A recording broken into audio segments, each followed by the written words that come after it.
The notification came while I was comparing printer toner prices. I remember because I had just decided to wait another week. And my phone buzzed with that polite, impersonal chime that usually meant groceries or a streaming renewal I'd forgotten to cancel. Announcer 900 charged. The merchant name included the word reception, which felt almost theatrical, like a cue. I stared at the screen long enough for it to dim, then tapped it awake again. Just to make sure the number didn't change if I looked twice. I didn't feel panic. I felt a kind of careful quiet. The same one I get when something breaks at work and everyone else is still talking. You stop listening. You start counting, 2 days before my niece's wedding. Of course it was. I texted my sister, just a screenshot and a question mark. She called me immediately, voice bright, already laughing. "Oh, that finally went through," she said. "Good." I was worried about timing. I asked her what she meant, though I already knew. "The reception," she said, as if explaining whether. "You're on the card." Mom said it made sense. I pictured my mother's kitchen table. The stack of wedding brochures. The way decisions were always made when I wasn't there. I asked why no one had asked me. There was a pause, then laughter again, lighter this time. "Come on, you've got no husband, no kids, this is your role. You're the stable one." It wasn't said to hurt me. That was the strange part. It was said like math. I looked out the window of my office at the parking lot. The same silver sedan pulling into the same spot every morning. I said, "Noted." She kept talking, filling the space I didn't. About flowers and seating charts and how stressed Mom was. How this wedding meant everything. I let her talk until her voice softened into reassurance, then we hung up. For the rest of the afternoon, I did my job. I answered emails. I signed off on a budget revision that saved the department 3%. I went home and fed my cat and reheated soup. Only later, when the apartment was quiet and my phone lay face down on the table, did the weight of it press in. Not the money. The assumption. I opened my banking app and read the transaction details carefully. The card was mine, the authorization was mine. But the contract holder listed wasn't. I pulled up the venue's website. Elegant photos. Soft lighting. A phone number at the bottom. When the coordinator answered, I introduced myself by name and asked if she could confirm a charge. I kept my voice even, professional, the way I do with vendors who don't know me yet. She confirmed the amount. The date, the event. I asked whose name the contract was under. There was a pause while she checked. Then she told me. I asked what their policy was for third-party charges without written authorization. Another pause.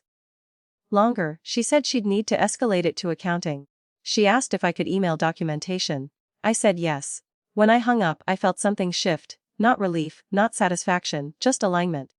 Like putting something back where it belonged. I emailed statements. I forwarded screenshots. I asked for the charge to be reviewed pending verification. I did not mention my family. I did not mention the wedding. I slept that night, not deeply, but enough. My phone started ringing at 7:12 a.m.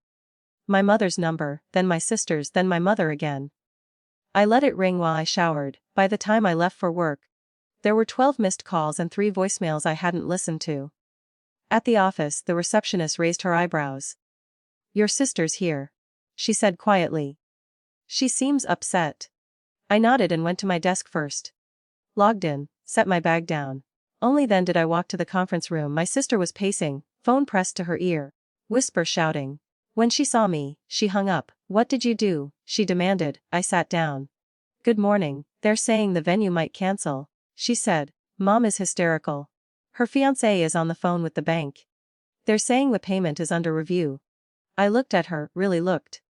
The mascara smudge, the clenched jaw. She looked smaller than she had yesterday. "I called them."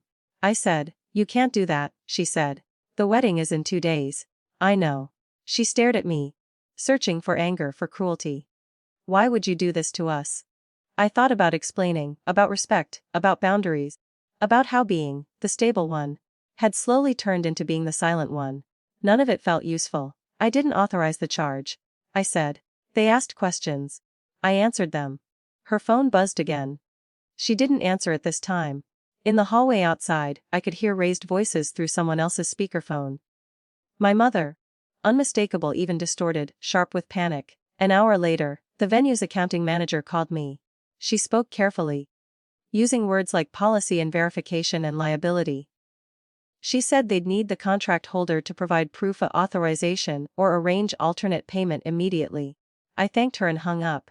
By noon, my mother's fiancé had left me a voicemail that was half apology, half accusation. By 1, my sister had stopped pacing and sat across from me silent. "Are you going to fix this?" she asked finally. I met her eyes. "I didn't break it." She looked away. "The reception wasn't cancelled. Someone else paid." I found out later it was my mother's fiancé, using a line of credit he hadn't planned to touch yet. There were consequences I didn't see and didn't ask about. The wedding happened. I attended the ceremony. I smiled in photos. I gave my niece a gift I'd chosen myself. No one thanked me. No one apologized. The assumption had cracked, but it hadn't disappeared. A week later, my sister texted me a picture from the reception. "It was beautiful," she wrote. I replied, "I'm glad." It wasn't a victory. There was no moment where everyone understood. There was just a new quiet, a distance that felt both sad and necessary. I paid my own bills, I sat at my own table. And for the first time in a long while, the numbers added up to something that felt like mine.